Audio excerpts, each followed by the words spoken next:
think one thing that especially I've learned from just kind of the stuff I did, it was the same thing with video and same thing with the media stuff. Well, like you said, you just got to do it.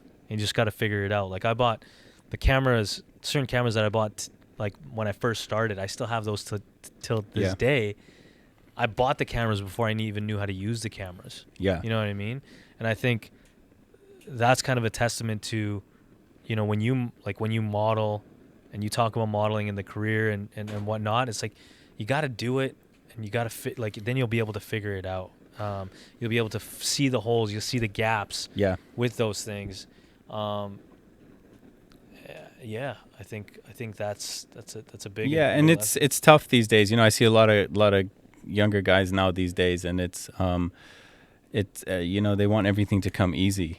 You know what I mean? Do you think it's because of social media? Do you think it's because of, like, you know, for example, you'll see like a Logan Paul and KSI, they make a Prime, they make a energy drink and they're selling millions of dollars worth of energy drinks, or you'll see, you know, people with their Instagram handle that says entrepreneur and selling, you know, this and that.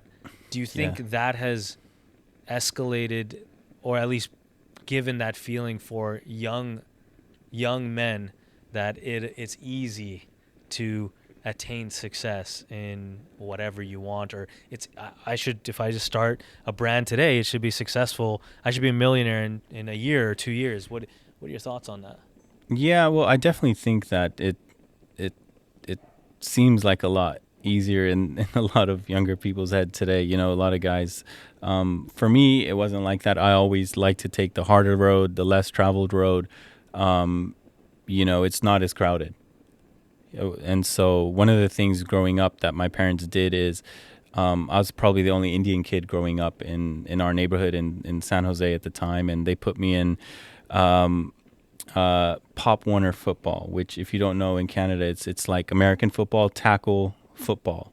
Okay. Right. And so I was a young, tall, scrawny Indian kid, very skinny, you know, we were young. Yeah. And so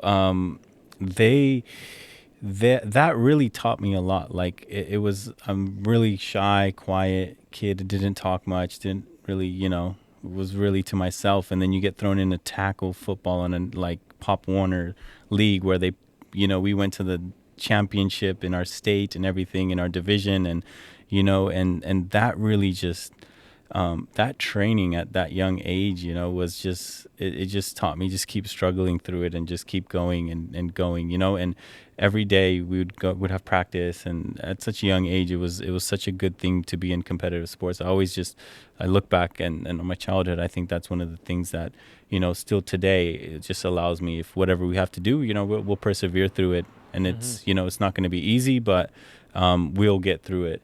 And that's why I always take, you know, the harder route, and it always pays off. It's always going to be a challenge. It's always going to be difficult, but you know, that's one of, at least for my mentality, and still to this day, whatever I do, you know, it's challenging. Going to the gym, running a business, traveling, living in multiple countries, and living a life like that. It's not easy. You know, you have to manage certain things, and it's difficult. So I attribute my childhood football experience to that. Yeah, I think I think the same thing with ball. You know, that's actually how we met, was playing basketball. Yeah. You know, you obviously came to Edmonton, and you know, we met on a basketball team, and that was kind of where our friendship kind of took off. But I find that the competitive drive that I had in basketball, and that experience has allowed me to take that sort of competitive drive into like my business or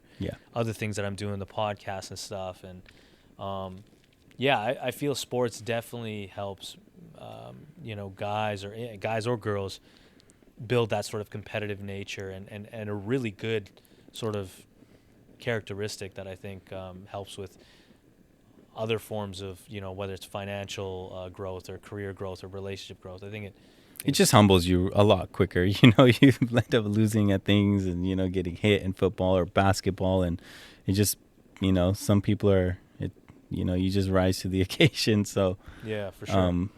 I think that's what helps a lot, especially in Edmonton. You have winters that are so cold over there when I lived there for 2 years. So it's like, we played basketball all winter long, work and Yeah. ball. That was pretty much it. Do you also attribute your kind of ambition, your drive to that kind of upbringing of sports? Or do you think, does it come from somewhere else? Or is there, do you Yeah. set, obviously I know personally, just from being, a homie, a brother, you set high standards for yourself. Yeah. You set those goals really, really high.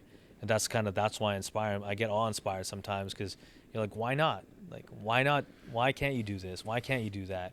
Yeah. Yeah, I don't see you settling the bar short at all, or low. Sorry.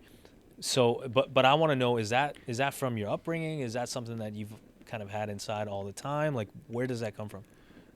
That's just it's just been there. Yeah, yeah. It's funny because yeah, I grew up, and as a kid, I just like to work hard on things. Mm. And my parents taught me a lot. We grew up in a very humble setting, and so I always was taught hard work is very important, and I still utilize those same things to today. I didn't grow up. It was funny, when I went to university and all that. Everyone grew up with very wealthy families, especially in our community. Like Punjabi community is very wealthy, in the United States, and Right. so my background wasn't like that. We I had to work hard for everything. My mom pretty much worked growing up. And, my dad had a lot of health issues on and off. So, that's where I was a little different. Is I always knew I had to put in a little bit more work than everybody else to kind of get what I needed to get. Right. Yeah. Yeah, I feel that. I mean, even in business, although I always tell myself, if you're working hard, you got to work harder. Yeah. If you think you're working hard, it's actually twice as hard. You know what I mean? Yeah. And I've always kind of used that mentality, especially with fitness or whatever. How did you like the boxing class Oh, bro, yesterday? boxing was so much fun, man. Yeah. I'm definitely gonna I'm definitely gonna sign up for a class when I'm back in Yeg, man. I'm surprised you didn't do that. It's funny You because haven't done that before. And another thing too, and I want to touch on this, is having homies, friends around you who not only are supportive but are also just as competitive in what they do. yeah. I think helps a lot, because you take a look at an individual across from you and you say, okay, this person is doing this in their field and they're striving for XYZ, and that's like, all right, I gotta pick up and get going on my shit. Yeah. You know what I mean? And shout out to the Edmonton crew back home, because all of them, even from the oldest guys to the youngest guys, are all like super, super driven. Yeah, yeah. I think brotherhood is really important, especially, there's a lot of struggles that I think we have to go through as guys. So I really think, being around a lot of good, like-minded individuals, a lot of guys like that is very motivational and, and very helpful. Yeah, absolutely. For me, it's boxing. I just love doing that. That's my thing. Yeah. That's my workout. I'm lifting 5 days a week now, getting cardio in, getting my steps in. I think today is 15,000. So you've been here for a few days, so Yeah, absolutely. how we're doing it today. So Yeah, talk to me about the wellness piece, because I know for me, it just just knowing you as a brother, you take your health and your wellness, whether it's mentally, physically, yeah, you take that really, really seriously, and I love that. I love that about you. yeah, Talk to me about that. Like, Sure. why is it super important to you yeah. and B, what are those things that you do? I know you mentioned a little bit of Well, boxing and things. one- What else do you do? Yeah, well, one, I kind of cut out drinking completely. I So don't. that's a big deal. I want Yeah. to touch on that really quick, because guys our age and in our mid 20s, mid 30s, early 30s, we're drinking, we're partying, and especially if you have some money, Yeah. and you're traveling, and so why did you cut off drinking? Well, my thing is well, yeah, I agree. A lot of guys, for sure. You can like be in a room full of beautiful women. Next thing you know, I'm drinking. Like I remember being situations like that where you're a little socially awkward, or you're going on a date or something, and like, oh, just have a drink. Or the most recent one was, I think I was called. This girl said, "Oh, you're boring. You don't. Why don't you drink?" You know what I mean? And so for me, it's all about wellness at this stage. I value my mindset that I wake up in every morning. You know, it's not anything wrong with drinking. I don't think anything different of it for others, or it's not for religious reasons or anything like that. But one thing I learned from traveling when I lived in Saudi Arabia, Mm. you know, people connect, you know, guys and girls, we connect in that country without drinking. You know, you wake up, you grab a lot of coffee though, but you don't have to drink. And so, you know, you wake up, and that was the time when I was like, oh, I don't really have to be drinking. You know, I lived in Saudi Arabia 3 years on and off. Um, and that really ingrained the habit in me of like, well, I can go through my day, and not that I drank a lot, but even socially drinking, I didn't really need to do that. And so when you wake up in a good mindset, you know, you get a lot more done. I just valued my mornings a lot more than I valued going out drinking and kind of being around, you know, that experience and late nights and, you know, all of that. So Yeah. that's one of my main things on my wellness routine, especially this year. You know, I cut out socially drinking as well with, like, you know, I think my sister's wedding probably was the last time I drank. And that was last year. So I don't even drink around, and it's to challenge myself. I don't know if other guys feel it, but for me, it was more so you're in a room, you feel a little bit awkward, you know what I mean? Or Yeah, how am I going to absolutely. talk to people and all of that. But, you know, at some point you just say fuck it, and you're cool with your mindset and who you are as a person, and take it or leave it. Oh, I love that, man. I think that's the hardest thing is as a man or as a young man going through life. You know, you want to feel included. You want to feel like you're with homies and, like you said, the brotherhood and whatnot. Yeah. And if all your homies are drinking, now you stand out as the black sheep who isn't drinking or says no and is not taking that peer pressure. Um, I think it is a mixture of insecurity for sure, but I also think it's a mixture of like I don't want to I don't want to lose out on the moment, or I don't want to feel left out with the friends that I have, because if you stop drinking or if you're out and about and you're not celebrating with the homies, Yeah. you will eventually lose potentially those friends. If they, I mean, not all, but those friends who constantly going out drinking every weekend, and you're like, fuck that, I ain't Well, doing it I anymore. And just yeah, evolves, like, yeah, you evolve in your direction, and yeah. people evolve in theirs, and that's just perfectly fine. For me, it's in the morning. If you want to hang out with me, I'm up at 7 at the gym. um some days I'm at meetings at 7 as well, so wake up 6. Not too hard on myself about waking up at 5, 4 o'clock in the morning anymore. I'm up at 6:30, 7 sometimes, but I'm at the gym by like 8. Weekends for sure I'm out of the house by like 7:30, 8. I'm at a boxing class, I'm at a hit class. I recently tried reformers Pilates as well. That's a good one. I think a lot of guys should do that. Getting my steps in, obviously lifting pretty heavy at the gym these days as well. So, and you meet like-minded individuals as well along the way Hmm. when you're doing these types of activities as well. And you've been here for a few days. This is exactly what you're seeing every day is That's the exactly, routine, man. that's how I am. Yeah, no, absolutely, absolutely. Yeah, and it's with the traveling. I've traveled 16 hours from here to Dubai. It's just such a change of setting and routine and so forth. So, you know, when I am here, it's just all work and just fitness, wellness, and career, pretty much. What do you think are the characteristics every man should have? Characteristics every man should have. Attributes, characteristics, stuff that helps Yeah, you. I think one is providing. You know, going out there providing. That's why we want to work hard. Like, why do you want to work hard and start a digital advertising? Why do you want to become the best in what you do? So you can provide for those you love and care about. So I think that's one attribute. The second is resilience. It's not easy. You have to kind of overcome so many different obstacles. And certain situations, we're placed in different situations growing up. Some have an unfair advantage. Some people, handed a golden spoon. But at the end of the day, you have to have the resilience just to get through the different hurdles. Um, yeah, the third thing I'd say is a bit of grit. I think it's I don't want to say it this way, but I think a lot of people are very soft these days. I was gonna say, do you think men are soft these days? Yeah, very, very, very soft these days for sure. I think it cut off pretty much at my generation. I think a lot of are very soft just because everything's handed to us, and they don't.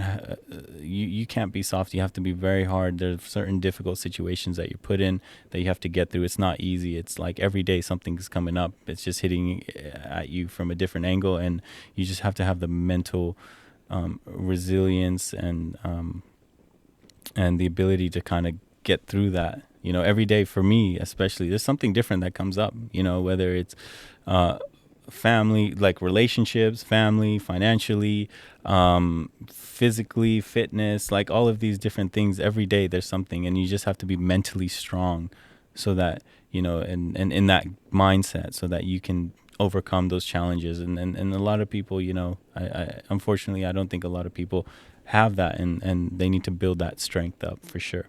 Mm. Yeah, no, it's funny when you were talking. I was thinking about like kind of like, the pillars of a human being, and each one of us has our financial struggles, spiritual struggles, mental struggles, all these things. And I think when we're figuring out those things, especially what I've tried to do in my own personal life is I've tried to take each one of those and put them in a bucket and say, okay, I'm looking at my life. Yeah. Where do I see my struggles? Is it financially? Is it where am I feeling lack? And what don't I know in order to move and grow in these certain aspects of my life? And for me, and of course for a lot of people, it's financial struggles are like a main for a lot of people. Yeah. And especially when there's something that you love to do and you're trying to figure out how to make money with it. And I think being able to focus on each one, almost, it's tough to say, okay, I'm gonna just leave the mental for the side for now and just try to work on my financial. But it's like I personally had to do that, where it's like, okay, yeah, these things that I don't know, and I can't do it all at once. I had to figure out and say, okay, financially, okay, how do I make money with this? How do I make money with this media shit?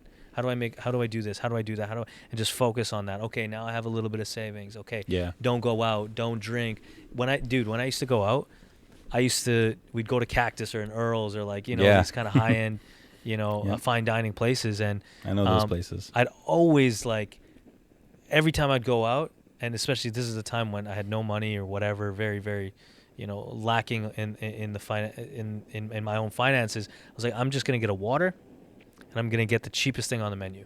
Yeah. Usually it was a starter, an appetizer, so I don't look like I'm not getting nothing, but I'm also not getting the $70 steak either, because it's easy to do that. But I remember it's like, okay, my goal was have $10,000 in your bank account, savings, before I do anything else. Yeah. That's the main motive right now. Next 3, 4, 5, 6 months, if I don't see $10,000 in my bank account as a savings, I am not rewarding myself on any steak, fine dining. And if I go out with homies and I go out with friends, I'm getting a water. I'm not getting anything fancy. I'm getting the $15 appetizer, whatever the case may be. And I had to, honestly, man, it was such a struggle. It sounds so simple. Yeah. But at the time, it was such a big struggle for me. But once I started focusing, you start to gain momentum almost, in a sense. Well, yeah, that's especially in Edmonton, right? Like I said, I've lived there. I know how it is. It's there's you have to really work hard for your opportunities. It's a small pond, in a small city in northern Alberta, Canada. Yeah, absolutely. It's you gotta definitely hustle, but there's a lot of opportunities as well. Yeah. So, I definitely can relate to that for sure. What